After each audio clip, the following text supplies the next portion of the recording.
ali ele construiu o seu título. Ali porque ele tropeçou depois e tal, mas ele tinha construído um começo do campeonato. Se não estou enganado, o São Paulo foi vice-campeão da América e ganhou o Campeonato Brasileiro. 2006. Disputou as duas competições, perdeu para o Internacional da Libertadores, foi até a final. O que eu quero dizer com isso é o seguinte: o Internacional tem o privilégio de ser um dos candidatos ao título brasileiro que pode começar o campeonato e jogar as primeiras rodadas exclusivamente pensando no brasileiro. E tem que se aproveitar disso. O Inter tem que sair com uma gordura interessante aí. E aí comparação com 3 brasileiros, né? Está comparando com os outros, com os 2 mineiros, Grêmio e os mineiros. Teve um ano agora recente. Que são 3 candidatos ao título. Qual foi o ano recente agora que o Magrão jogava no time do Internacional e o Inter emendou 4 ou 5 vitórias seguidas no campeonato? E era uma loucura o que o Internacional estava fazendo. Não, o Inter conseguiu algumas coisas importantes. Lembram em 2006 que o Inter, essa história de time que está focado no Mundial não consegue bem no Brasileiro. O Inter só não foi campeão brasileiro em 2006 porque tinha um outro time que tinha perdido a Libertadores da América e que tinha emendado uma condição muito melhor, que era o São Paulo.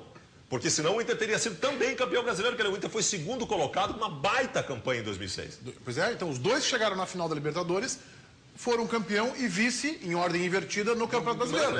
Quer dizer que eu acho que a Libertadores, tudo bem que ela pode atrapalhar, mas ela também te dá um ritmo competitivo intenso e ela vai até agosto, Baldassi, quando começa a apertar o sapato.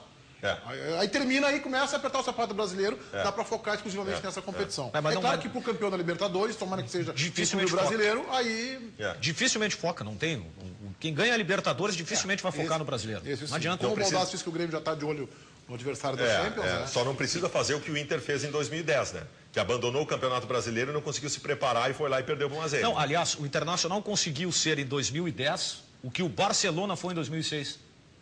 O quê? O Internacional se preparou para o Mundial como o Barcelona se preparou em 2006. Ou seja, não o Barcelona foi conhecer o Internacional quando o Inter entrou em campo na final, porque enfiou 4 no América do México e ali já tinha comemoração de que tinha definido o título. Essa é uma das raras teses do Ribeiro Neto que foi acertada naquela época. Ele falou, o Inter se preparou para um evento. Exato. As raras teses, talvez 2 ou 3 no máximo. Obrigado, chefe. Essa aí tá. Olha aqui, ó, só quero dizer o seguinte para ti também, é que esse negócio do Barcelona é isso também, mas foi um milagre, né? Nós sabemos que foi um milagre que aconteceu, né? Não está em discussão. Né? Nós não vamos analisar o compacto Inter e Barcelona. Não, mas a gente sabe que foi um milagre que aconteceu. Absolutamente merecido. O Inter foi muito melhor que o Barcelona naquela partida. 8 anos depois. O Mário, ele mandou e-mail: Buenas, pessoal, o Inter, se não contratar, não briga por título no Brasileirão. Se avaliar coerentemente como o Ribeiro, o título do Gauchão só mascarou. E ele é de Gravataí.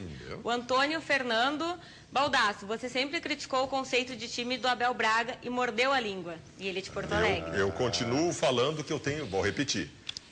O amigo tá... Para o amigo prestar um pouco mais de atenção. Eu continuo com dúvidas em relação à concepção de time do Abel que funcionou nos clássicos grenais. Eu espero mais para ver. A concepção que eu falo é ter apenas um volante. A questão de combinação do meio-campo apareceu bem. Ter um volante só, eu continuo tendo dúvidas. E o Marco Oliveira, os últimos técnicos do Inter nesses 2 anos que passaram, 2012 e 2013, eram tão ruins que não treinaram mais nenhum time. Perguntou se vocês notaram isso. Quem são? Os 2 últimos técnicos do Inter, em 2012 e 2013, não treinaram mais nenhum time. Dunga e Fernandão, né? Não. Dunga e Fernandão. O Dorival tá treinando. O Dorival tá parado? Agora não. Mas o Dunga certamente recebeu. O Dunga deve ter negado. Que o Fernandão realmente mudou o Fernandão não virou técnico. Perspectiva ele profissional. Foi técnico e agora não é mais. E já virou empresário. Tá morando nos Estados Unidos, né? Isso. Largou.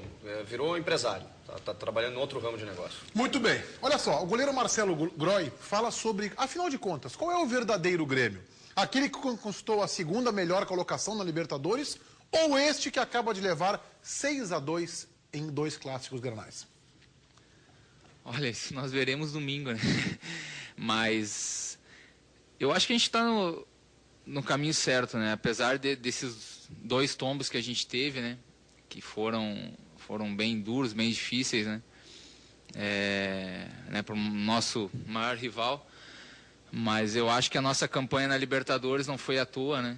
Não pegamos adversários fáceis, né? A gente sabe, a gente jogou contra o próprio Nacional, né? Que estava morto na competição, veio aqui e fez um jogo muito difícil na quinta-feira contra a gente. Não teve jogo fácil, né? E também já se questiona o grupo da morte, se não era, né? Mas eu acho que isso é tudo normal pelo resultado que a gente teve no domingo. Só nós jogadores podemos dar a volta por cima. Só nós ali dentro de campo, no próximo jogo, que podemos mudar essa história e isso que a gente vai tentar fazer. Com o aval do técnico, com a participação do técnico, Marcelo Groy. Os jogadores dentro de campo, mas a participação do técnico é importante para ajudar ou às vezes para atrapalhar, especialmente se ele errar na montagem do time, em alguma alteração. Então também é importante. O Grêmio vai com o time misto, né? Por esse jogo contra o Atlético Paranaense. Roberto deve jogar. Né?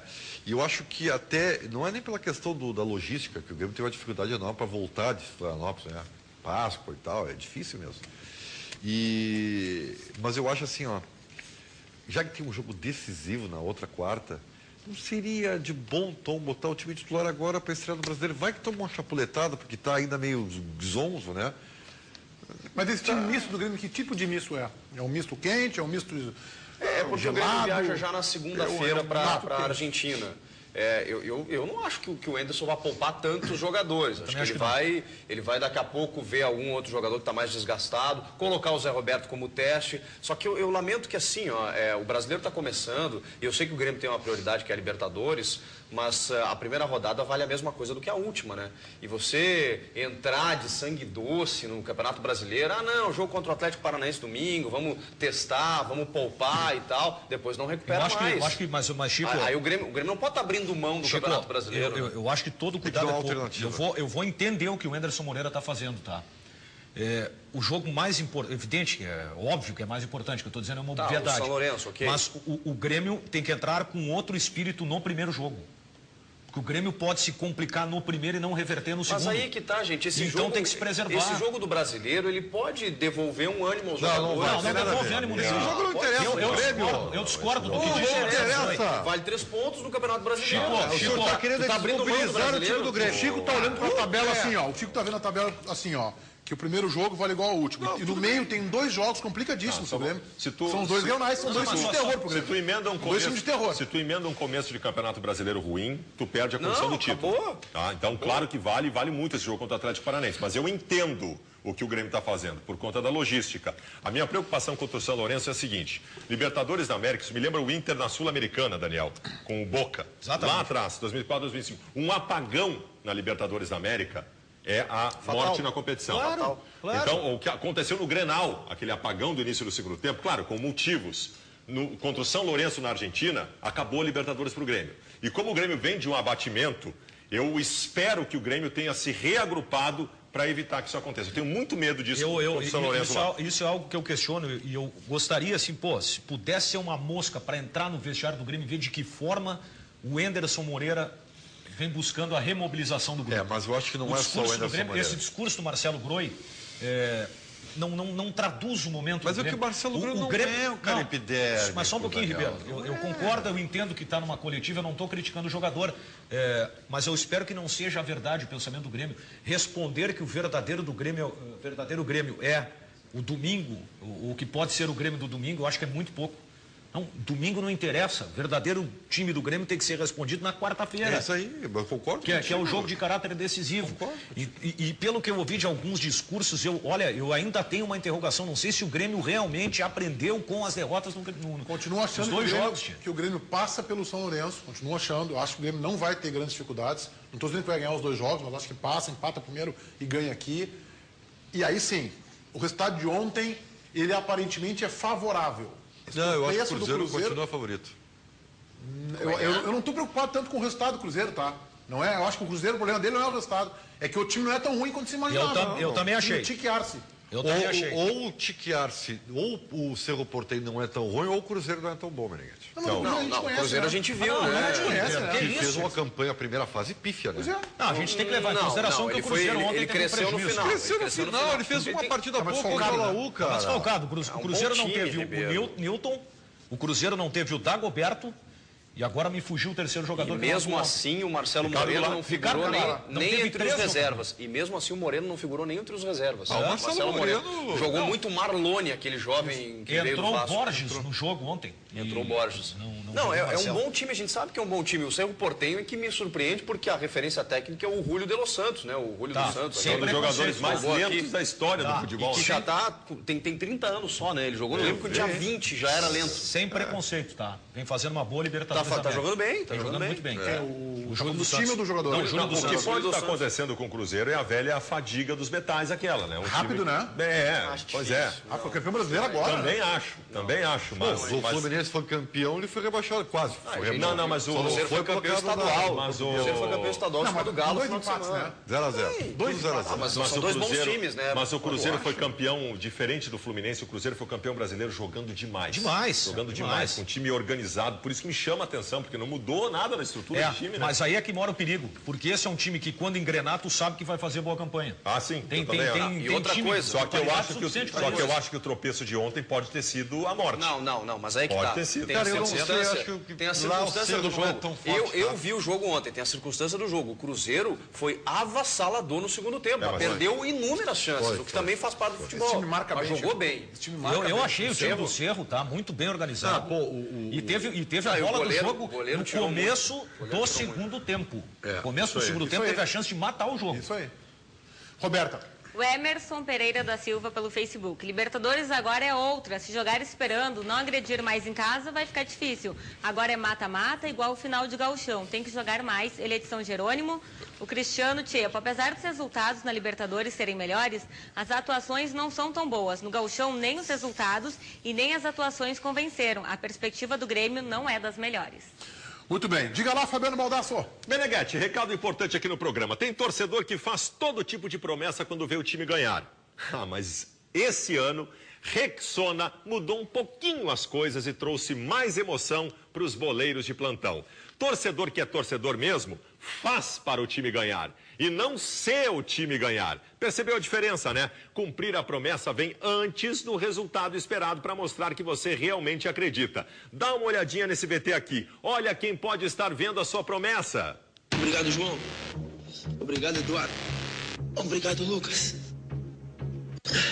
Vocês me dão mais força. Continue fazendo mais. Obrigado, Thiago.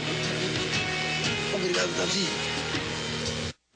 Que maravilha, já tem uma legião de fãs e craques fazendo mais pelo futebol. E você também pode entrar nessa. É só fazer mais e depois postar usando essa hashtag aqui, ó. Tá aqui, ó. Hashtag pelo futebol. Hashtag pelo futebol é a hashtag para você utilizar. E tem aqui, ó, com Rexona, dá o close aqui, ó. Com Rexona Fanatics você fica protegido para torcer ainda mais. Prometa menos, faça mais. Meneghetti. Muito obrigado, Fabiano Baldasso. Ô Chico, então o Internacional já sabe quem é o poderoso time que irá encarar na próxima fase da Copa do Brasil. É o grande Cuiabá, né, da cidade local, capital do Mato Grosso, que ontem venceu o Barbalha do Ceará por 2-0. Essas imagens aí são do Campeonato Mato Grossense. O primeiro jogo tinha sido 0-0 no Ceará. Qual é o esquema tático, Ribeiro Neto, do Cuiabá? E ontem... Cara, a força deles é o futebol coletivo. O cara quer dar um Godô, não, joga com 2 linhas de 4. Ontem no estádio Presidente Dutra, o Cuiabá venceu por 2-0. O Cuiabá que é treinado pelo Luciano Dias. Que vem a ser? Foi ex-zagueiro do Grêmio, zagueiro Luciano. Aquele que o Fabiano terminou com a carreira? É o Foguinho, né? Não, o Fabiano é o dos Anjos. Aquele que o Fabiano encerrou com a carreira no Grenal do 5-2. Ele tinha uma namorada modelo muito bonita. É o mesmo. É o zagueiro do Grenal do 5-2 que o Fabiano encerrou com a carreira. Eu nunca prestei atenção na namorada do Luciano, tá? Mas ela foi capa de revista. É o Foguinho, tem o cabelo ruivo, assim. Exatamente. Uma grande figura humana, Luciano. Grande figura mesmo, cara. A namorada dele foi capa de revista e tudo na época. Tu acha? E tal, enfim. E o Cuiabá que... Parabéns. Que fez os 2 gols com Alain Popó e Thiago Chulapa. Opa! O Dourado, como é chamado. O Inter adora tomar gol de jogador com esses nomes. Você lembra do Caçarrato? Isso é um perigo. Flávio Caçarrato. Mas enfim, já está definido o adversário, as datas ainda não estão confirmadas pela CBF, porque são entre 23 e 30 esse primeiro jogo. E aí a CBF vai definir. Vai botar na data de Grêmio e São Lourenço. Não, deve jogar na quinta-feira, né?